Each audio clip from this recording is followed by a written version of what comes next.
Hey everyone, so the rest of this story was requested to me after my last video only containing the first part.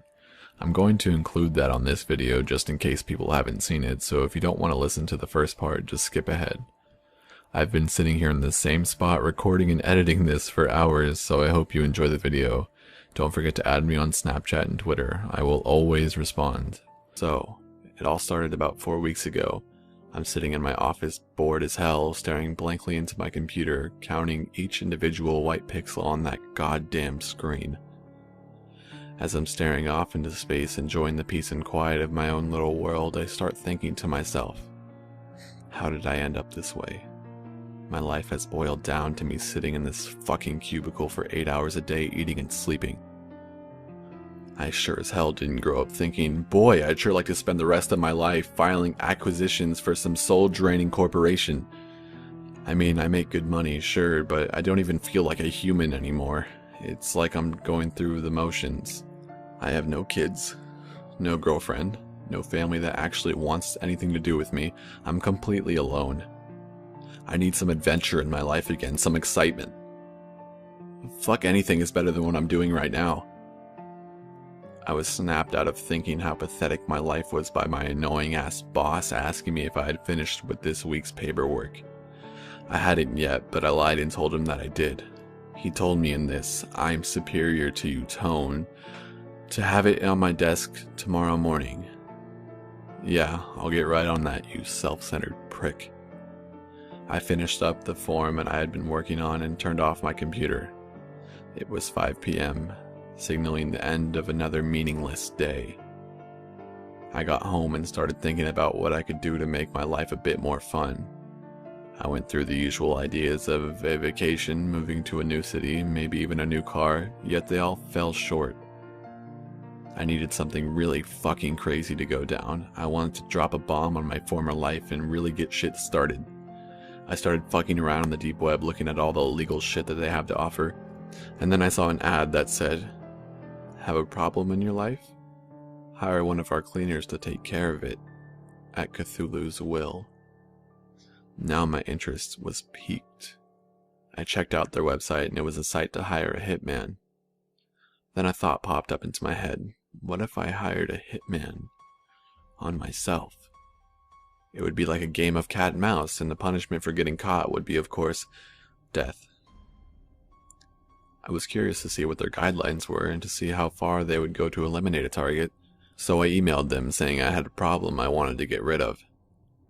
Within 3 hours I got a response back informing me all of the details of the business and the range of prices it would cost me. I didn't respond right away, allowing myself time to think carefully of what I was getting myself into. The more I thought about it, the more excited I got. This was the ultimate adventure game, like a real-life video game. I would have someone that would spend night and day hunting me down, and I would have to spend all of my time hunting them down. The first person to find the other wins, and the loser dies. It was perfect. So I went into work the next day, knowing that it would be my last day there. I did what every cubicle monkey dreams of doing. I told my boss that he can go fuck himself, told the smoking hot receptionist that I wanted to bend her over the desk and fuck her brains out, and destroyed every last form and file I had in that shithole prison just to make things harder for all the douchebags I worked with. Then I got to work on setting everything up. I went out and bought myself some new toys at the local gun store. Bought myself a new 9mm Glock, a PS-90 assault rifle, and my crown jewel, a Barrett 50 cal sniper rifle. I also stopped by this nifty little spy store in my city and picked up a few things. A few objects with discrete cameras in them that allowed me to watch them through my phone, bug detectors, and a voice changer. I then took $30,000 from my savings account and converted it into bitcoins.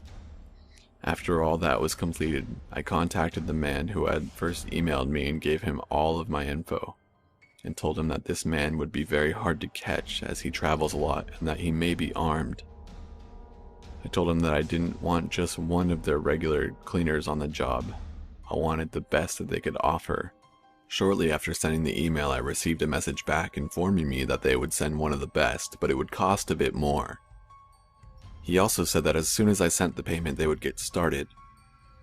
The last line of email he sent me made me realize shit was going to get serious very quickly. Just a quick warning for you. Once the payment is sent and confirmed, there is no going back. The job will be taken care of and there's nothing that can be done to stop it. Perfect. I sent the payment immediately and got a confirmation email back that it was received and that someone would be sent out the next day to my location. Now the real fun can begin.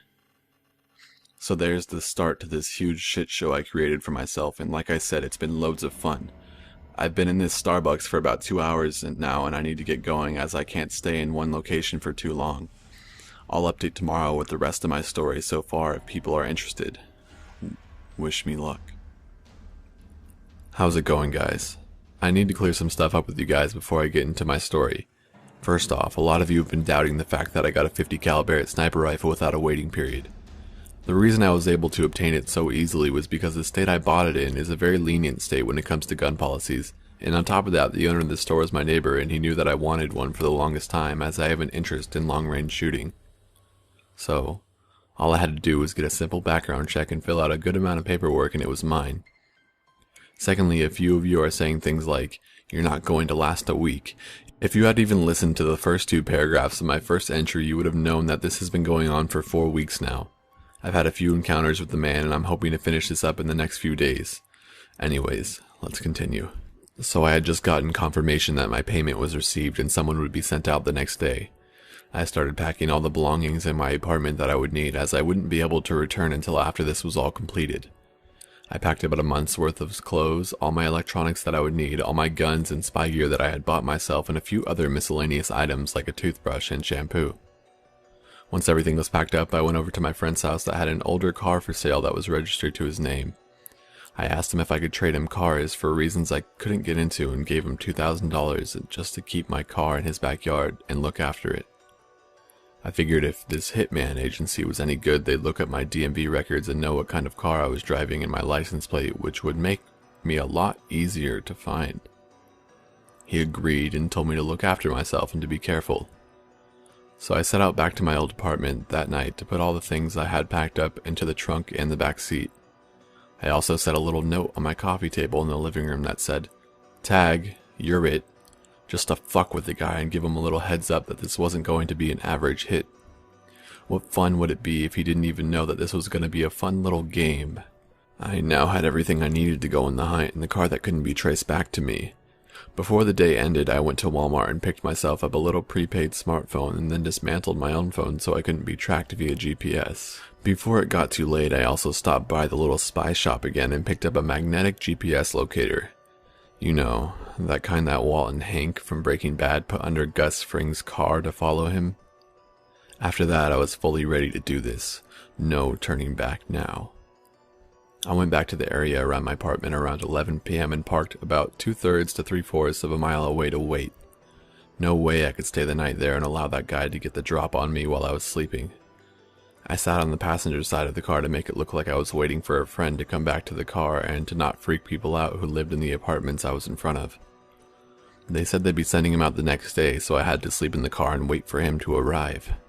I went to sleep around midnight and woke up around 7 a.m. I took out my nice deer hunting binoculars and waited. And waited and waited. I finally got hungry enough to convince myself I needed to eat, so I went to a little fast food joint and picked up a few burgers. I went back and parked in the same spot I was before. It was around 5 p.m. at this time and I figured this guy wasn't going to come during the day, so I fucked around on Reddit for a few hours until it got dark. I finally got bored on Reddit, so I went back to watching my apartment. Around 10 a.m. I watched an all-black car with dark-tinted windows, I think it was a Chrysler 300, pulled up a few hundred feet from my apartment on the other side of the street. It looked a bit fishy on account that it had out-of-state plates I'd never seen in my neighborhood before, so I started to watch it. It just sat there for about 10 minutes, presumably checking out the house, then it drove away. Huh. Well, that was weird, I thought to myself as I had the biggest grin on my face. I knew that was my guy. I tried to sleep that night and maybe got a few hours in around 1 o'clock, but I was so excited with anticipation that I couldn't get a full night's rest.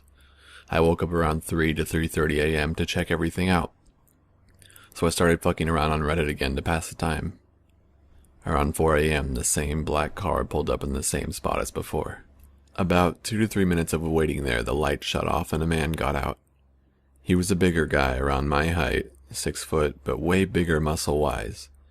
The dude could definitely beat the shit out of me in close quarters combat, so I knew I couldn't let that happen. The guy was also dressed in a really nice suit. What a fucking stereotypical hitman, I thought to myself. I noticed I had the biggest grin on my face again. I felt so alive. The man walked across the street and sure enough went up to my apartment.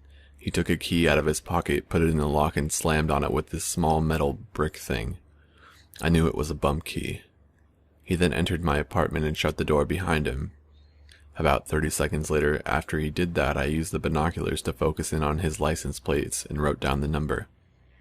After about 5 minutes, he came out and put something in his pocket. I'm pretty sure it was his gun. He also had something else crumpled up in his other hand. He threw it in the gutter, got back in his car, and drove off. I waited about an hour and went to go see what he threw out. Sure enough, it was the "Tag You're It" note I left him. I started laughing hysterically and knew this was going to be a lot more fun than I could ever hope for. I went back to my car to try to catch a few hours of sleep. When I awoke, the sun was already up. It was around 8 a.m. I drove off to another one of my buddy's house who worked for the DMV to get some info from him. He wasn't there, so I went to his work to find him. After about 15 minutes, when he was in between helping people, I walked up to his counter. He was surprised to see me and greeted me with, "What's up, man?" I sat down without saying anything to him and slipped him a piece of paper with a license plate number on it. "What's this?" he asked. I just looked at him and said, "Don't ask questions. I need the info of the person who these plates belong to." "Dude, I can't give that information to you. I could get in a lot of trouble." I pulled out about $200 from my wallet and slipped it to him and said, "Please, dude, this is really important. This guy wants to kill me and I need his information. My life depends on it. Here's $200. I know you and your wife have been hurting for money." He looked at me with a really serious look and muttered under his breath, "Fuck, man." He took the money and put it into his pocket and started typing on his computer. He then got up from his chair and told me he'd be right back. About a minute later, he came back with a few sheets of paper. "This is everything I could get on the guy." I looked at him again with a really serious face and said, "Don't mention this to anyone, even your wife. This guy is really dangerous and I don't need you getting involved, and make sure no one can trace back the fact that you looked up his information." He looked back at me and said, "Okay." As I was getting up to leave, he just said, "Take care of yourself, man, and be careful." I told him that I would and that I couldn't thank him enough. I walked back to my car and started studying the piece of paper and once again had a huge grin on my face. I now had a bunch of this guy's info in my hands. I knew who I was dealing with. I'm not disclosing the man's name due to concerns for myself and his family, so we'll just refer to him as Mike. Mike was 35 years old and was registered to an address in Arizona. Like I thought, it was a black Chrysler 300. Now that I had the info I needed, it was time to stake out my house a bit more. When I got back, it was around 1 p.m. and I parked a little bit further this time. I sat in my car for about another hour, and when 2 p.m. rolled around, I saw the same black 300 roll up about 2 blocks away from my place again. Further away from the last time, but close enough to watch the place thoroughly. I was only about a mile away from him, and he didn't even know it. So, the Burger King I'm in is pretty much dead now, and I've been here for quite a while. I need to get back to my hotel and start planning some stuff. I'll try to post back tomorrow when I have a bit of free time around 5 or 6 p.m. Until next time, how's it going, everybody? So first off, sorry yesterday's part wasn't too exciting as I had to get through the boring parts to get to the kick-ass Michael Bay explosions part. Oh, and not sure if I'll be able to update tomorrow. And if I do, it'll be later at night. Why, you might ask? It's Mike's last day on Earth, the day he gets a bullet in between his eyes or through the chest. Anyways, enough of the semantics, let's get started. I had just gotten back around the area of my apartment and had seen Mike parked on the street from my apartment. At this point, I was done just watching him trying to watch me all day, so I decided I needed to test his abilities a bit. I went a few miles away to an old Motel 6. I walked in and a nice older man was running the front desk. I walked up to him and asked if I could book a room. He said yes, that would be fine, so I paid with my debit card. I also handed him an envelope and told him if he saw a man wearing a suit about my height asking for anybody to hand this envelope to him. He stuttered a bit, trying to get out that he doesn't do that type of thing, but his attitude changed real quick when I pulled out a $100 bill and handed it to him. "Oh, of course, sir. If he comes in, I'll give it to him." I then went about another 5 miles away to another Motel 6 and paid for a room with my debit card again. I handed this lady another envelope and pulled out $100 and described Mike to her. "If he comes in here, just hand him the envelope and he'll leave." She handed me my room key and I left. I then went across the street to a bit nicer motel and booked a room with cash. The room was on the second story and I had a clear view of the Motel 6 across the street. You might be wondering what was in the envelopes and why I booked 3 rooms. Well, first off, I needed to see if they were monitoring my bank accounts, and secondly, I wanted to see what his reaction would be when he finally realized that I led him to 2 dead ends. The envelopes were just 2 pieces of paper. The first one said, "Try again," and the second one said, "So close, yet so far away. Now, to just wait." I got up to my room and took a shower because I desperately needed it. I then set up one of the hidden cameras that I had bought from the spy shop outside my room facing the entrance to the front desk of the motel across the street. I went back inside and waited. About 2 hours later, wouldn't you know it, the black car pulled up into the parking lot. As it sat there, I looked at the GPS tracker I had bought a few days prior, and I knew I had an opportunity to put it on his car so I could track him. The only problem was if I even attempted to get close to his car, he'd know I was there and might even start shooting at me. I pushed the curtain of the window to the side and looked around and saw a couple of teenagers on bikes fucking around in the parking lot of the motel I was in. I put on a baseball cap and went downstairs trying to face away from Mike's car the whole time. I walked up to a soda machine that was downstairs and yelled at the kids to come over to where I was while waving a $100 bill in the air. After all, I'm sure those kids would love cash to fuck around with or buy some pot. After looking at each other, they came over to me and asked what I wanted. I pulled the GPS tracker out of my pocket and told them if they wanted to make a quick buck, all they had to do was wait for the man in the black car across the street to get out and walk into the lobby of the motel and hide it underneath the bumper somewhere where he would have a hard time finding it. "How are we supposed to do it without him figuring out what we're doing?" one of them asked. I thought about it really quick and said, "Just ride your bikes behind the car and one of you will pretend to fall. Then, as you're on the ground, stick it underneath." They all looked at each other again and snickered, and agreed. I turned it on and handed it to one of them. I then handed the $100 bill to another one of them. As he grabbed it, I held onto it and he looked at me with a questioning face as why I wasn't letting go. They all looked back at me and I looked at each one of them dead in the eye and said, "If you kids just run off with my GPS locator and my $100, I will find each of you and kill you and your families. I'm not the type of guy you want to fuck with. Got it?" Their smiles quickly faded and they all nodded. "I'll be watching from somewhere to make sure the job is done. You boys have a nice day." They slowly turned back around and rode off across the street, not knowing what I had just said was just a bluff. I took the back stairwell up to my room. As I got in to check the camera I had planted, Mike had just gotten out of his car and was walking across the parking lot. Just as he entered the check-in building of the motel, the kids entered the camera's frame. Just as they got near the back of the car, one of the kids fell and I saw him reach his arm underneath the car. He then got up and they rode off. About a minute later I saw Mike leaving the motel lobby. He opened the envelope, read the paper, and then crumpled it up and threw it on the ground. He then got out his phone and called someone while walking to his car. He got in and left after putting the phone back into his pocket. I had another grin on my face knowing I was slowly winning the game. I got onto my laptop and watched the little red dot slowly get further and further away. About an hour later I decided to go check up on what Mike was up to, hoping to find the location of where he was staying. I drove to the area where the GPS locator was stopped at. I parked about a half mile away and started walking to his location. It was a little parking lot for a Mexican food restaurant, but as I scanned the parking lot, his car wasn't there. I walked up to the front of the restaurant and could see by the entrance there was a little manila envelope. I walked up to it and opened it. All that was inside was my GPS locator and a note that said, "Tag, now you're it." My smile and thoughts were cut short as a little hole exploded out of the pillar I was standing by. As I ducked behind the pillar, another hole was created in the brick wall that was now in front of me. Fuck, he's shooting at me. Where's the sound of the gun though? I thought quickly. He must have a silencer. Shit, shit, shit. I completely fell for his trap. I'm such a fucking idiot. What the fuck do I do now? I pulled out my 9mm and peeked my head out from the pillar. I couldn't see him. Fuck. I had no choice but to run. He was closing in on me.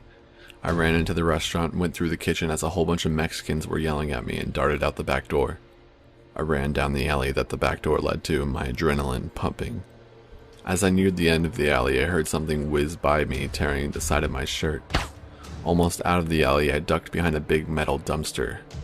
I chambered around, popped out a bit, and shot twice at him. A loud-ass bang-bang sound shot out as the bullets exited the end of the barrel. Fuck, everyone around is going to hear that, and this guy had a goddamn silencer, so he doesn't need to worry about that. I need to get the fuck out of here before the cops show up.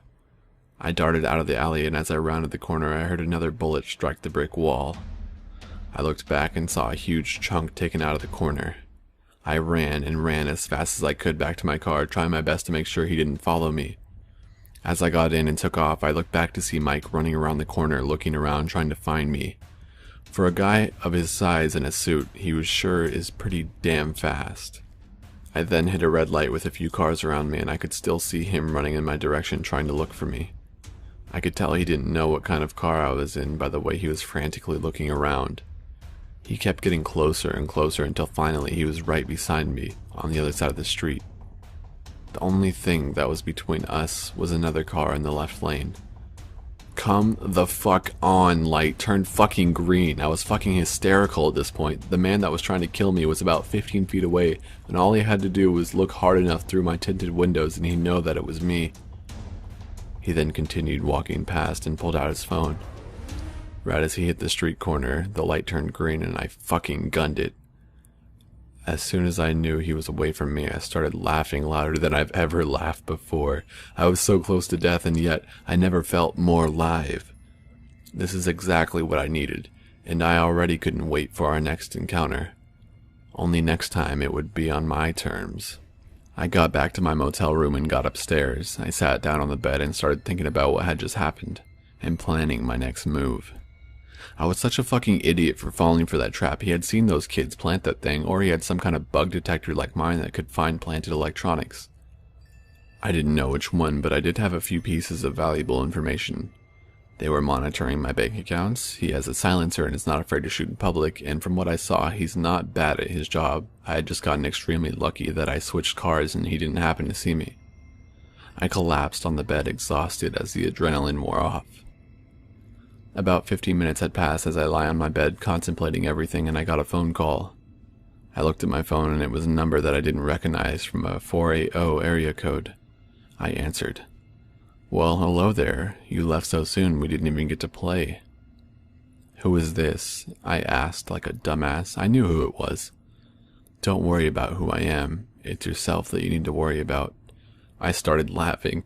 Oh, Mike, my buddy, it's you. I don't think... How do you know my name? He snapped. You shouldn't interrupt people while they're talking, Mike. It's quite rude. As I was saying, I don't think I need to worry about myself too much. I'm it now, though, so I'll be seeing you soon, I said. A few seconds of silence followed. It sounded like he was in a car. You'll be seeing me sooner than you think. And then he hung up. I don't know what he meant by that, but I needed to get the fuck out of this hotel and into a new one.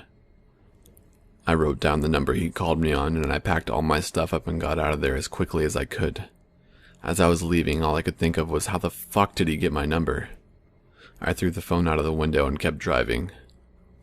As I was driving away, I saw his car pull into the motel parking lot I was just at.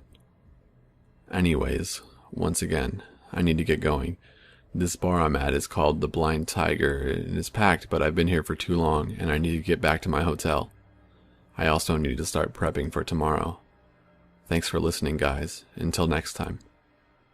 Well, fuck me, I had this whole goddamn thing typed out, and then my laptop died, so now I gotta read this whole fucking update again. Okay, If it wasn't for all the support and messages asking when the next part would be out, I wouldn't even have bothered typing this all out again, but I know the feeling of getting your daily fix, and I didn't update yesterday due to some events. So I guess I'll start all over. Anyways, fuck me, let's just get this started again. I ended the last update with me driving away from the motel parking lot, and after a few seconds of me pulling out, Mike pulled in. If I had even left a few minutes later, he would have caught me in my room packing my shit, or me packing everything up into my car. Did he think I was an idiot? That I wouldn't change places after he ended our conversation with, "You'll be seeing me sooner than you think"? Or maybe he's having just as much fun as I am with this game. After all, you don't take up this line of work without at least partly enjoying killing people.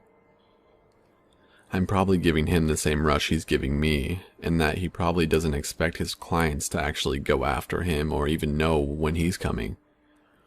Anyways, I got to my next hotel and took a shower I desperately needed again while singing that stupid fucking Iggy Pop song, IGGY, and, shaking my ass in the shower. It's like a fucking brain parasite, and the only way to get it out is to sing the song of its people, or some shit like that. I don't know, fucking sue me. After I got out of the shower, I passed out on the bed after having almost been killed a few hours prior. When I woke up, I knew I needed to get going again. After all, I was it. I went to Walmart to pick up a new phone and some supplies to make a few suppressors. Yes, I said suppressors instead of silencers. You happy now, gun fags? Anyways, as I was walking down the aisles watching all the fat-ass Americans on their scooters because they're too fucking lazy to walk, I started contemplating how Mike even got my number. I picked up my new phone and a few cans of Cheese Whiz, along with a few other supplies for my suppressors. And no, I'm not getting into how I made them. I just pulled the first guide online that showed me how, and they were a real pain in the ass to make. A few of your guys' suggestions on how to make them seemed a lot easier. Anyways, as I was checking out, I took out my cash and looked at my phone. I was about to buy. It dawned on me that when all of this started, I paid for the first throwaway phone with my card. I'm such a fucking idiot. That's probably how he tracked me down. I paid for everything and got back to my hotel. The first thing I did was some research to see if it was possible to get a phone's ESN/MEID number just from a purchase. It turns out it was possible to do. It was just a difficult process of going through Walmart's purchase database or the phone's manufacturer database. Fuck. Another mistake on my part. If I keep fucking up like this, I'm going to end up dead. I took the rest of the day to make the suppressors for myself, and they turned out pretty good. Except for the huge fucking Cheese Whiz mess I had to clean up. I now had one for my 9mm and one for my P90. After all that was done, it was dark out. I wanted to see if Mike would somehow be able to find me with no card activity or cell phone at his disposal, so I waited. A day passed by, then 2, then 3. After about a week and 3 hotels later, I figured he was only able to track me when I used my card and slipped up somehow like anyone who doesn't know a hitman is following him would do. Unless he was watching and studying me the whole time, which I doubt he was doing. By the end of the week of sleepless nights and constantly looking over my shoulder, I was almost completely out of cash on hand. I knew I needed to hit a bank or an ATM, but as soon as I withdrew some cash from my account, they would know I did, and the location I got it from.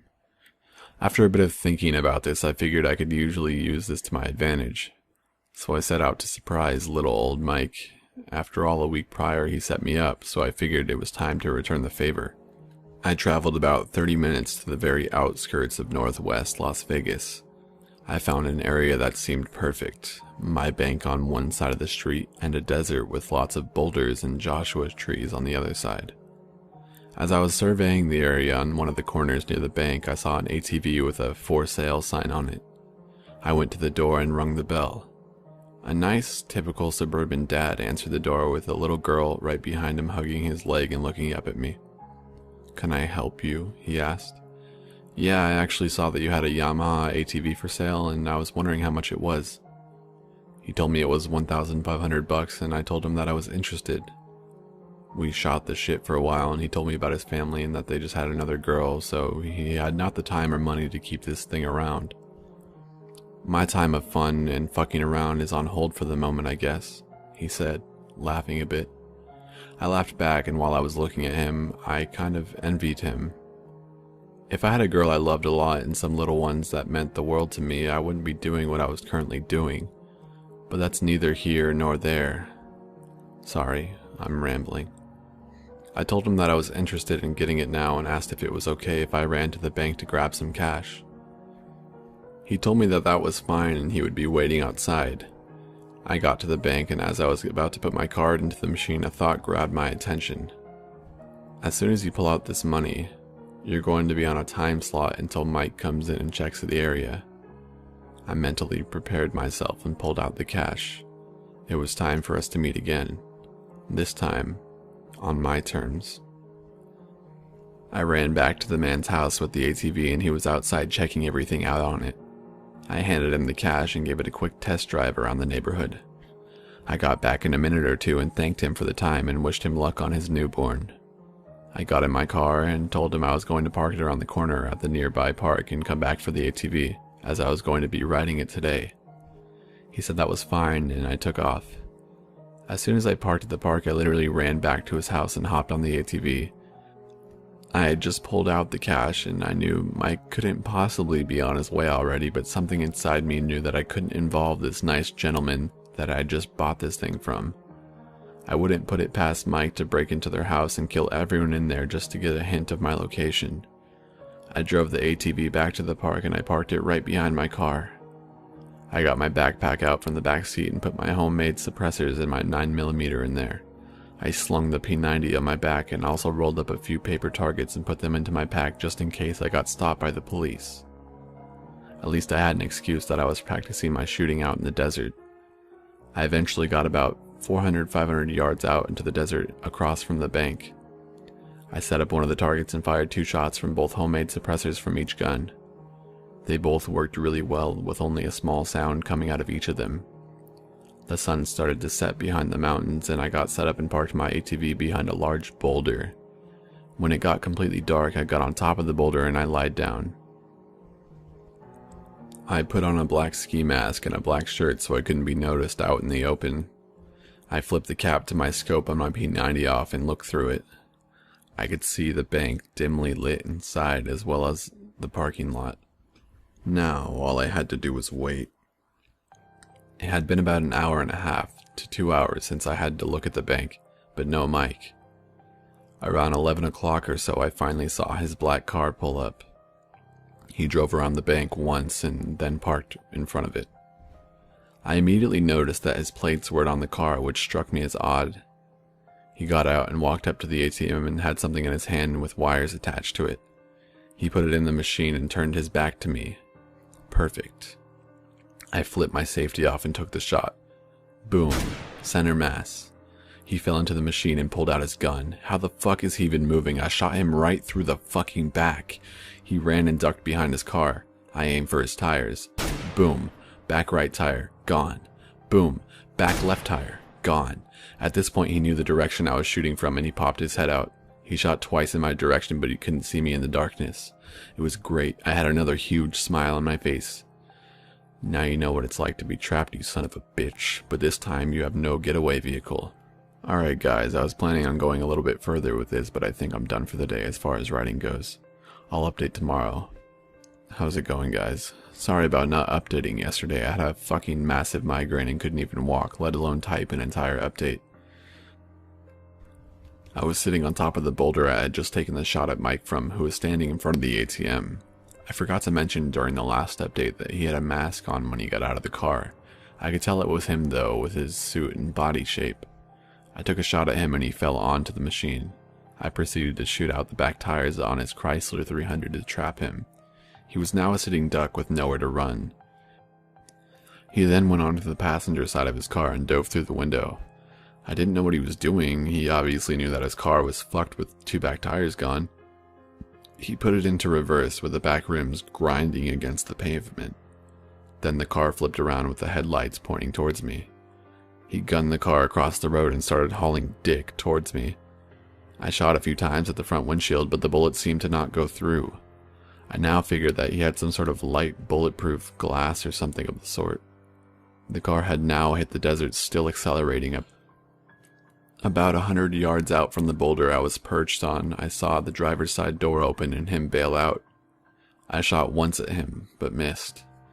As soon as I took the shot, I jumped off the boulder right by my ATV. About 2 or 3 seconds after I did, I heard a huge explosion and saw a gigantic flash of light envelop the dark desert. I started up the ATV and slung the P90 over my shoulder. As I rounded the boulder, I saw Mike's car engulfed in flames. I flew past it, searching for him with my 9mm out.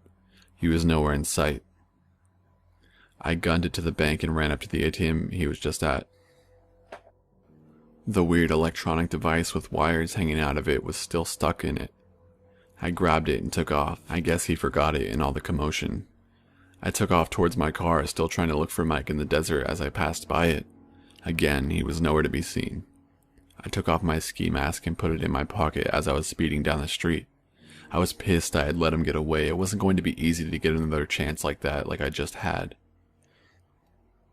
As I arrived at my car, I heard sirens in the distance. I knew I couldn't just leave the ATV out in the open for the cops to find, so I found some bushes on the edge of the park. I took some wet wipes I had in my backpack and wiped off the handlebars and a few other spots where I thought my prints would be. I ran as quickly as I could after hiding the ATV and got into my car. As I was driving away, I could hear more and more sirens in the distance. I hauled ass out of the area in order to not be linked with what had just happened. It was about a half hour later I finally arrived back at my hotel, exhausted and angry that I missed my chance. I pulled the device that I had just gotten out of my pocket and started doing some research. I didn't find much on the outer web, but on the darknet I found some similar devices. They were apparently for hacking into ATMs and pulling money out of people's accounts. I needed to figure out what he was doing with this thing, so I drove to a nearby coffee shop and used their Wi-Fi. I checked my bank account and saw several $1,000s missing from my account. All of the transactions were in $1,000 increments, one day after another. It blew my mind. They were taking money slowly out of my account in order to bankrupt me to slow me down. This just pissed me off more than anything. You weren't playing this game very fairly, Mike. Whatever the fuck that's supposed to mean. I went back to my hotel and crashed. When I awoke, it was already daytime, around 10 a.m. I finally got a good night's rest. God knows I needed it. I sat up in the bed thinking. Technically, Mike was it now, and I figured he was a bit pissed that I caught him by surprise. Oh, and on top of that, he destroyed his car to get away from me, and he probably had to walk for hours and hours back to his hotel, or call a taxi. It made me smile that I put him through all of that. He really went through a lot to get out of that situation. I mean, shit, his goddamn car was rigged with fucking explosive just in case he was put in a situation like that. It dawned on me that I wouldn't know what vehicle he was in now, which made my life a lot harder. He could be in any vehicle at any time, which sucked. I just sat on the edge of my bed thinking about all of this, and there was a knock on the door. My adrenaline was pumping again. I heard a key card get put into the slot, and the door handle jiggled a bit before opening. I grabbed my Glock and chambered around and dove behind my bed. The door was caught by the chain lock. I looked up to see a little Mexican housekeeper looking at me. I put the gun behind my back and stood up. "Housekeeping," she said while looking at me. "No, thank you, come back later," I said to her. She shut the door and I hear her walking away. I had a huge sigh of relief and unchambered the round. Fuck, lady, you could have been shot. Weren't they supposed to say housekeeping before they opened the fucking door? I sat back down on the bed and slid my hands over my forehead and through my hair. I could tell my body was having a hard time with all this shit going down. I got up and took another shower. I stayed in that night and ordered a takeout.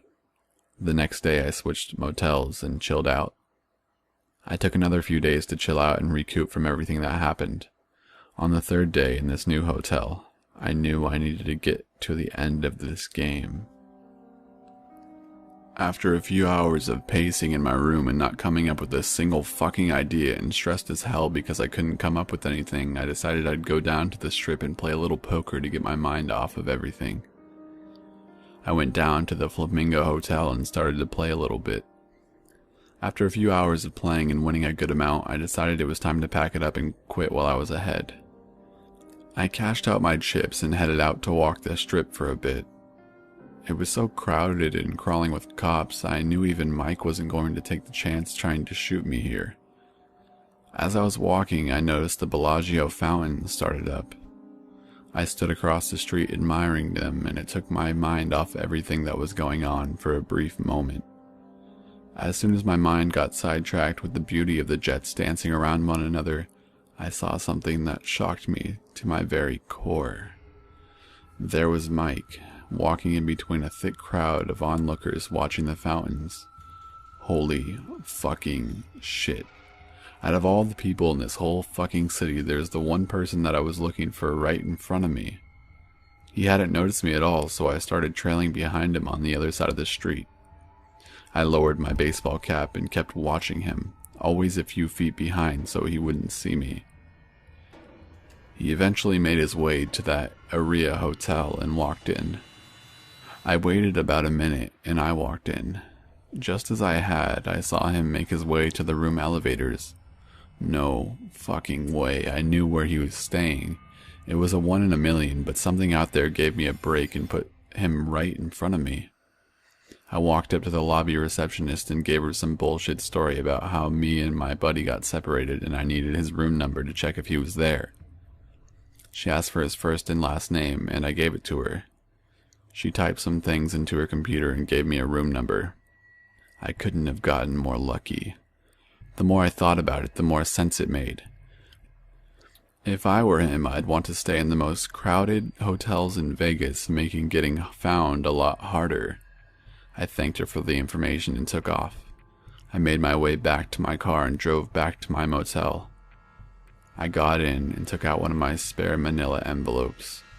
I put the ATM hacker gizmo in it and a note that said, Red Rock Canyon, 6 p.m. 2 days from now. Take Scenic Loop Drive to White Rock Mountain Road and turn right. Keep driving until the road turns to dirt and keep going some more. You'll see an older car parked on the side of the road. I'll be waiting. You're it. I ran back to the Aria with the envelope and room number in my hand. I took the elevator up to his room, a nice suite. I wrote Mike on the front of it and took out some tape that I had, stuck 2 pieces to the envelope and stuck it to his door as fast as I could without making any noise. Hopefully, no one would take it. This was my only chance to finally finish all of this. I ran back down to the casino floor and got to my car. As soon as I got back to my room, I started to prepare. I took out my 50 cal and started to clean it, from barrel to the butt of it. I couldn't fuck this up like I did last time. I started to put the gun back together and there it was again. That big ol' smile had come back to my face. Alright guys, this is almost the end and there'll either be 1 or 2 more updates. Again, sorry for not updating sooner. And I will be sure to update tomorrow. You have my word. Hey everyone, first off I want to apologize for taking so long to update, and secondly I want to apologize for not updating when I said I was going to when some of you asked. I currently have a massive fucking migraine, so I'll try to write as much as I can about the events that have been happening in the past few days, and then I'll continue on where part 5 left off. I got done cleaning all my guns at the hotel room, and I then proceeded to go to Walmart to get a few extra outdoor items along with the things I had brought from home in case I could no longer stay in a hotel room and had to do a little camping. I picked up about 10 of the 5-gallon propane containers, 2 big 10-gallon gasoline containers, a big bottle of Jack Daniels, and some other odds and ends to keep me sane if I had to wait for him. After all, he did have a reputation for taking his time to prepare and plan for whatever he was about to do. Unless he was setting a trap for me, he really got shit moving when the ball was in his court. Unfortunately for him, it wasn't this time, so I was prepared to wait. I stopped at a gas station to fill up my tank and the 10-gallon gasoline drums I had just bought. Once I was done, I headed up to set up and wait. I arrived around 11 p.m. I told Mike to meet me out at the Red Rock in 2 days from when I left him the note. I figured he was going to take the day in between to check out the place for advantages and disadvantages, cover, terrain, and which spots would offer the greatest advantage over the other, i.e. high ground with lots of cover. I had already done this the week before, and I luckily have spent my fair share of time in the area hiking along just to get out of the city, even if it was just for a moment. You'd be surprised at how much more you can take in when you hike alone and don't have any distractions. I knew this particular area well, almost like the back of my hand. Mike didn't, so I had a few ideas on where to lay a trap for him if he decided to come the next day and do some scouting. I knew he would be looking for good ambush areas, somewhere I wouldn't expect and where he would have an extreme tactical advantage. There was an area about 2 miles in from where the paved road turns into dirt. Big boulders surround the road, along with tons of wild trees and bushes. Monsoon season was just coming to an end, so the vegetation was nice and thick, providing lots of sight coverage. I was planning on parking my car right after this area in order to provide the illusion that that's where I would ambush him. However, there's a big overhanging plateau formation way in the distance. It had 3 perch areas that looked over this entire stretch of road for about 1.5 miles in each direction. This was my best chance I had, and I needed to take it. I arrived at around 11 p.m. and parked my car way off the dirt road and out of line of sight from people who would be driving on it. I packed up all my gear I would need for the night and started to trek up the area I chose to watch from. I only brought 2 of my guns. My 9mm just in case, it's always good to have a backup, and my baby that was a little hungry to do some hunting, the Barrett 50 cal. I finally trekked up the plateau and just got the rifle set up for a good shot of incoming traffic. It was around midnight at this point, and I figured I'd just relax with some Jack and some shitty easy cooked meals for a bit. I had no internet or phone service, so it was good old-fashioned books and a few comics to keep me entertained. I had other stuff back in the car, but I was content for the night. Around 2:30 to 3 a.m. I heard a car coming down the dirt road toward me. I was a little curious as no one is usually out here at this time of night. I figured it was a park ranger or some love-crazy kids that just wanted to be alone. Wasn't worried about either as I had hidden the car extremely well and didn't have any electronics or any other things that would alert people to looking up in my direction. I watched as the car got closer and closer to the area I was planning on leaving the car for Mike to see. The car, a blue Toyota RAV5, had rental stickers on the sides of the windows, which made me think it was some tourists enjoying the desert night. But then once I started thinking about it, someone who doesn't know the area, especially while traveling at night, wouldn't even leave the scenic roundabout, let alone come to some random off-trail in the middle of bumfucked Egypt. It dawned on me that Mike probably had to rent a car, as I, well, blew his up. Oops. I waited for a minute, and after being stopped at the area for a minute, someone got out of the car, and holy shit, it was Mike. He had a fucking big-ass bulletproof jacket on, along with some huge assault rifle. It looked like an AR-15, but way more decked out and more like something fucking Rambo would mow people in the rainforest down with. I waited for him to drop his guard and look around a bit, and then I took a shot. Missed by a bit. Holy shit, how dumb could I be? I didn't reset the scope after cleaning the gun. Fucking details, man. So I went to another perch point and reset the scope. And then I added a bit of other things into the equation like distance and angle, and everything checked out. Mike was behind a boulder that was blocking my view from where I had a first shot at him, but this new perch was just to the side of it. He slowly inched his way into my scope and lined up a second shot. Boom. Holy fuck, this gun sounds beautiful. The bullet drop was a bit more than I anticipated, so I hit him in his knee. The bullet blew his fucking leg completely off his body from the knee down. I shot at the gun 3 times to disable it and empty my clip. I made my way down to him and he was looking at me with a shocked look like, how the fuck did you hit my leg? I put a tourniquet on his leg, but of course, searched him for weapons. He still had that original 9mm with the suppressor on it he had first shot at me with. Memories, man. I then shot him up with an EPI pen I always kept in my first aid kit to keep him alive for a bit longer. A bit cruel, yes, but I didn't want to end it just yet. I had other things for him to see. I dragged him over to his car and put him in the front seat so I could watch him.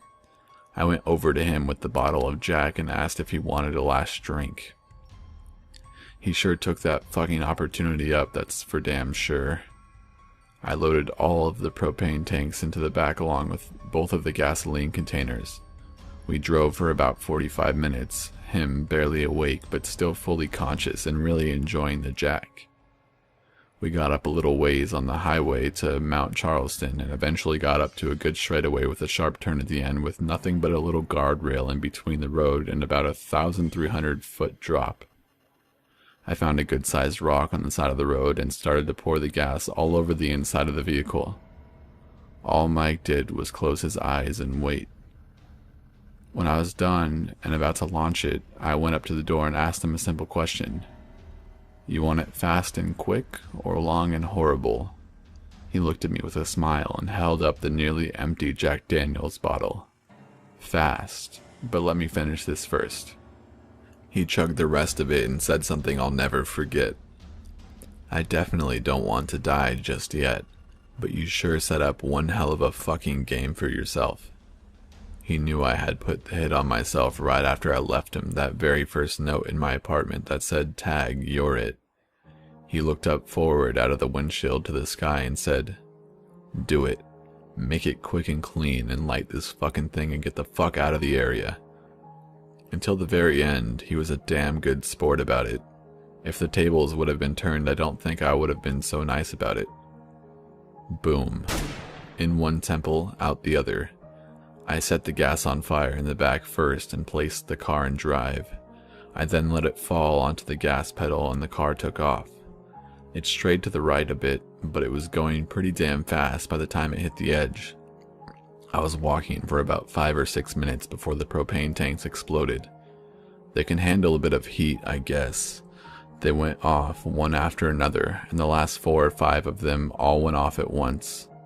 I got off the highways and started walking the trail back to my area, and that's all how this should have ended, but I'm sorry to say that it hasn't. Mike and I met for the last time at Red Rock Canyon about 6 days ago, and ever since then some really weird shit has been going on. I really don't know for sure if they're all connected. It's obvious that some of these occurrences do, and the pieces that are fitting together are constantly leading back to one thing: the organization I originally hired. But my mind is trying to make everything that has happened to me from the past 6 days, all of them fit together. I fear I'll miss something if I don't make them fit. Something that would end up saving my life, possibly. In the end, I'm just mashing up all of my experiences and clues I've gathered in the past 6 days, trying to find some sort of picture of the game they're playing with me. All I know is ever since Mike and I finished our game of tag, my life has gotten turned completely upside down. Enemies are everywhere, and worst yet, I don't even know who they are, what they like, and what they want from me. I can't trust anybody except for people I knew before I started this game, and in a city with this many people, I don't have a whole lot of options. First off, for the past 6 days I've been having massive migraine headaches. It literally feels like there's an ice pick slamming onto different parts of my brain with each pulse of my heart. I got regular light headaches every so often like any other person does. They were nothing some Advil couldn't fix. These are different. They're happening every fucking day, multiple times a day, and nothing I could take can get rid of them. I have to wait for them to pass, which takes a few hours. I can barely stand when they happen, and light aggravates them. I even have my laptop screen on its lowest light setting to minimize this. Secondly, 3 days ago I was waiting at a light intersection in Henderson, a city connected to Las Vegas on the south side.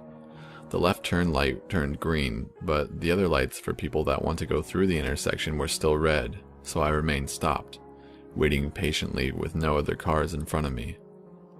The first car turning left started through the intersection. Then out of nowhere, a car going at least 60 to 70 miles per hour barrels through and T-bones the car.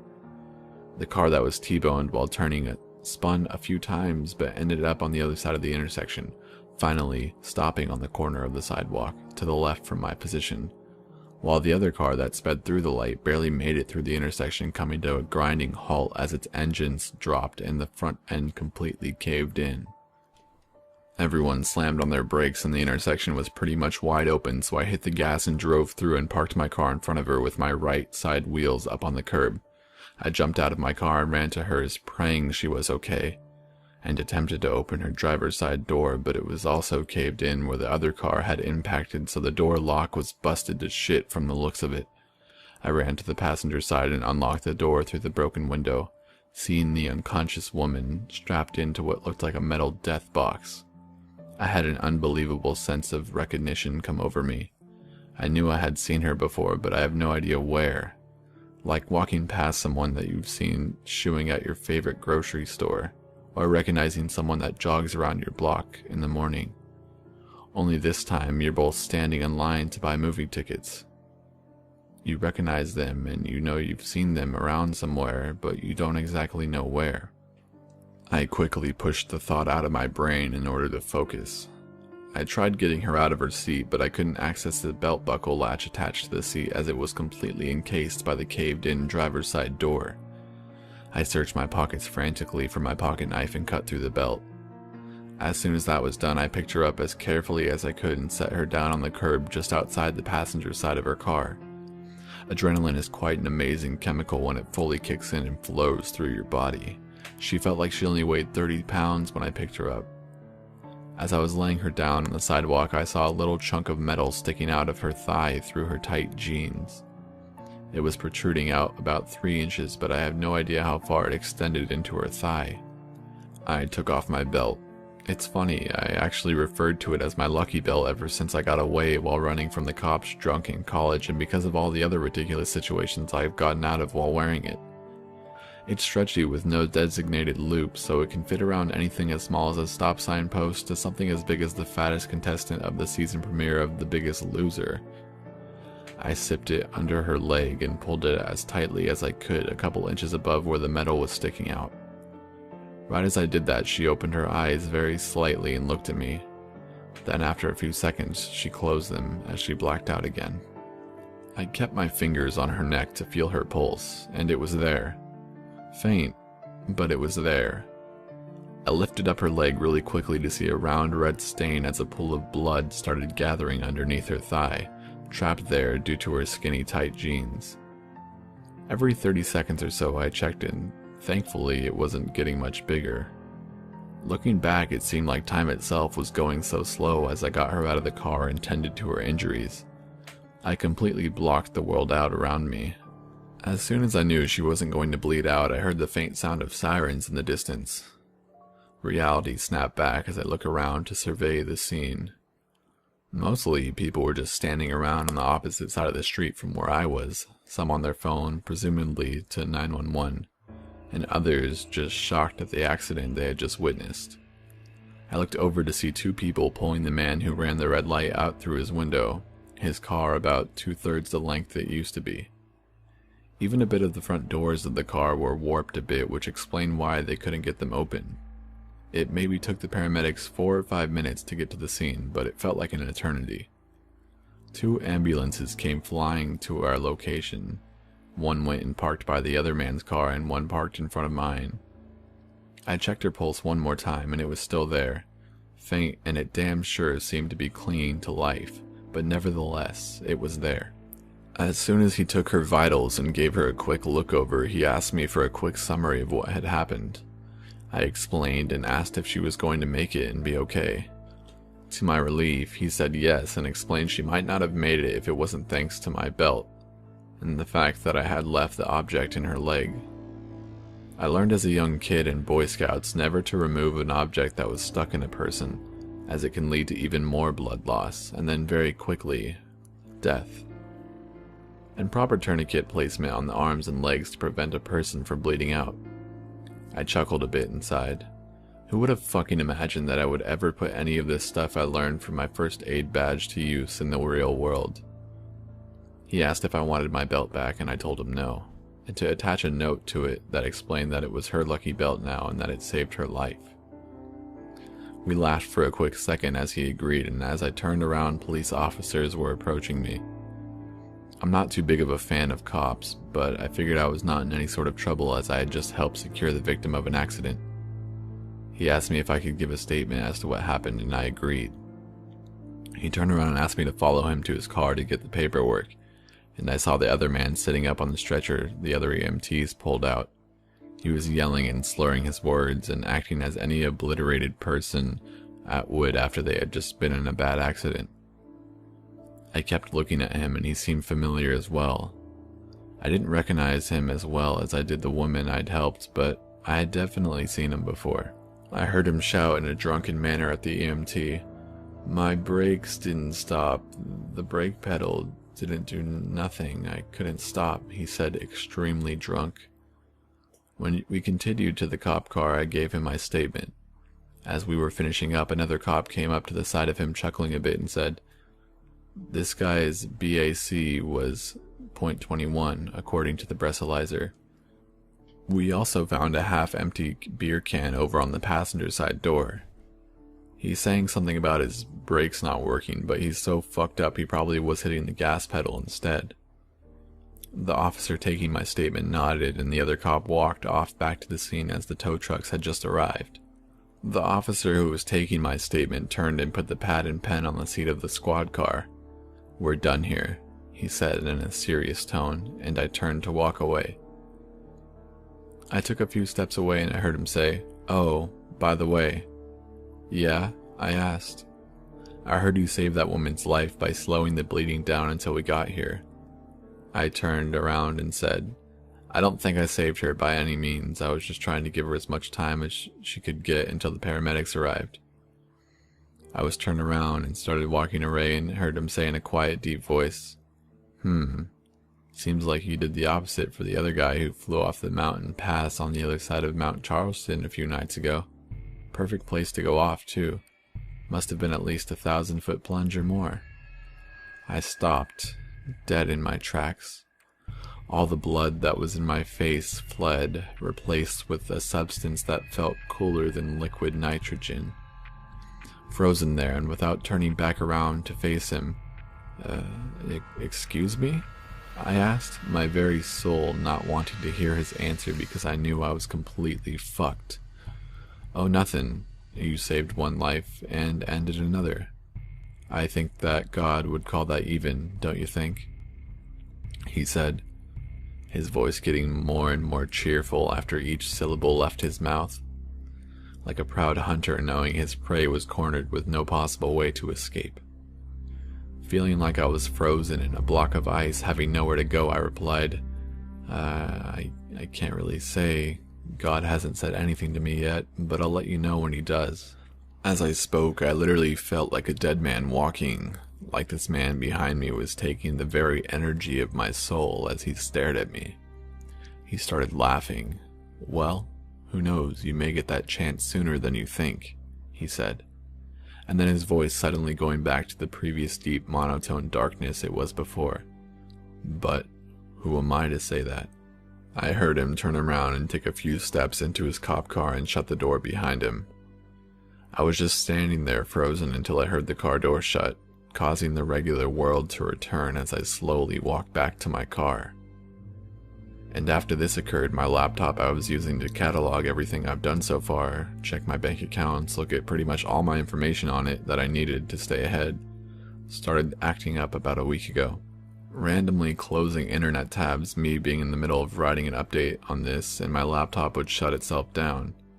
And the final straw was my command bar popping up on its own and writing out, "We are watching. We are everywhere," without me touching my computer.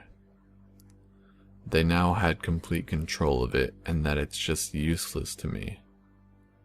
so I had to get a new one and make sure it doesn't get hacked.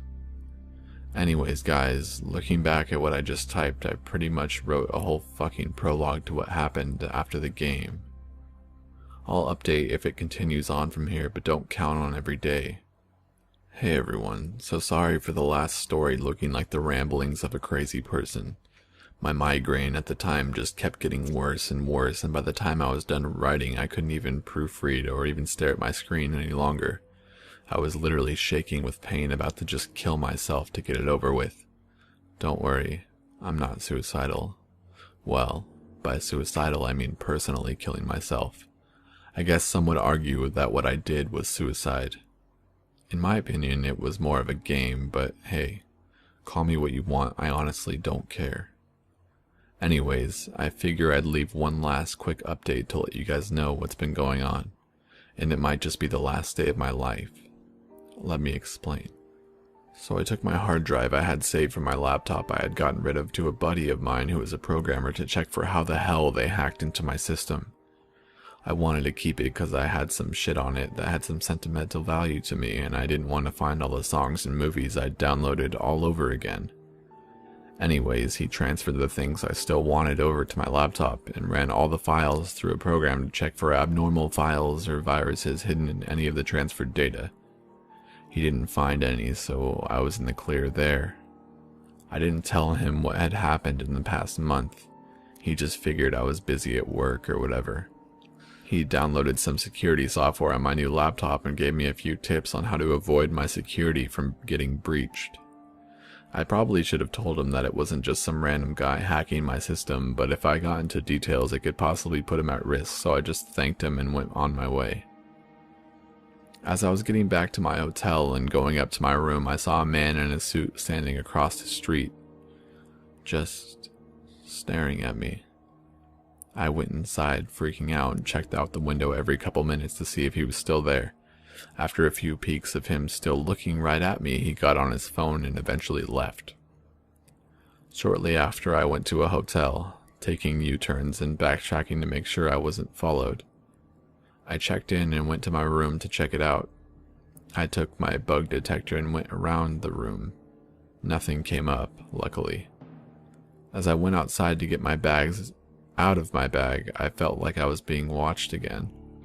I looked around thinking I was just being paranoid, and fucking again there was a different guy in a suit just watching me. Holy shit, how many guys do they have watching me this time? And why haven't they all just killed me already? Well, I'll find out soon enough. I went into my room and started thinking about everything that had happened since I killed Mike. I started thinking about the car crash I'd seen and the people I saw in it. After thinking for hours, the girl in the car that was T-boned. I did know her. She worked in a different branch for the company I used to work for.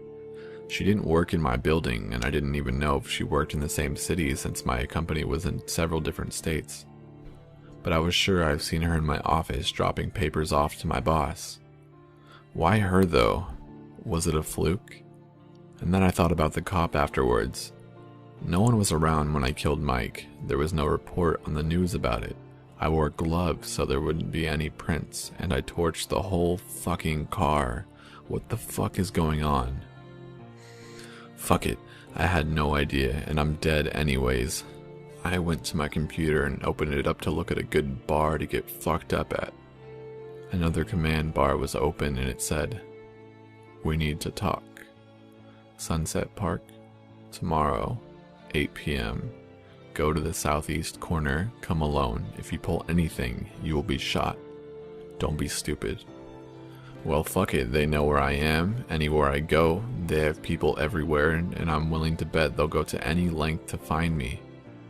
Maybe they just haven't killed me yet because they want a private place where it'll be easy to do it and to dispose of my body. I can't run anymore. I don't want to run anymore. I had the time of my life and now it's not fun anymore. Oh well, I'll see what they want. And I'm gonna go get shit-faced and have a good time. Goodbye everyone. And in the words of the famous Ron Burgundy, stay classy.